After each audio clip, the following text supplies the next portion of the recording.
അതേ പ്രിയപ്പെട്ട ദൈവം നമ്മളോട് കൽപ്പിച്ചിരിക്കുന്ന ഒരു നിയമം, തൻ്റെ പുത്രനെ നമ്മൾ സ്നേഹിക്കണം, ദൈവത്തെ നമ്മൾ സ്നേഹിക്കണം, പൂർണ്ണാത്മാവോടെ പൂർണ്ണ ശക്തിയോടെ നമ്മൾ അവനെ സ്നേഹിക്കണം പ്രിയപ്പെട്ടവരെ.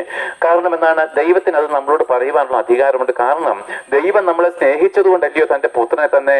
അതായത് ദൈവം നമ്മളെ സ്നേഹിക്കുന്നുള്ളൊരു തെളിവ് എന്താണ്? നാം ശത്രുക്കളായിരിക്കുമ്പോൾ തന്നെ ആ യേശുക്രിസ്തു ക്രൂശിൽ മരിച്ചിരിക്കുക ദൈവത്തിന് നമ്മളോടുള്ള സ്നേഹം പ്രദർശിപ്പിച്ചിരിക്കുകയാണ്. അപ്പോൾ നോക്കുവിൻ, ദൈവം നമ്മളെ സ്നേഹിച്ചത് തൻ്റെ പുത്രനെ തന്നുകൊണ്ടാണ്, സകലതും തന്നുകൊണ്ടാണെങ്കിൽ പ്രിയപ്പെട്ടവരെ തിരിച്ച് അവനെ സ്നേഹിപ്പാൻ നമ്മൾ ബാധ്യസ്ഥരാണ്. അറിയാത്ത കാലത്തെ ദൈവം ആലസ്യമാക്കുന്നു. പ്രിയപ്പെട്ടവരെ അറിഞ്ഞിട്ടും അവനെ സ്നേഹിപ്പാൻ നമുക്ക് കഴിയുന്നില്ല എങ്കിൽ പ്രിയപ്പെട്ടവരെ നമ്മളെപ്പോലെ അരിഷ്ടന്മാരാരുണ്ട്?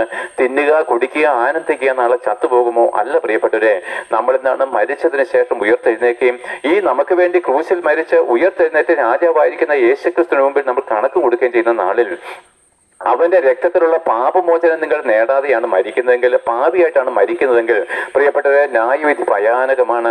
തന്റെ ഏകജാതനവനെ തന്നെ നമുക്ക് നൽകി തന്നിട്ടും ഇനി ന്യായവിധി എന്നുള്ളതോ യേശുക്രിസ്തു ലോകത്തിലേക്ക് വന്നിട്ടും മനുഷ്യൻ യേശുക്രിസ്തുവിനേക്കാൾ ഉപരി മറ്റുള്ളതിനെ സ്നേഹിച്ചതാണ്.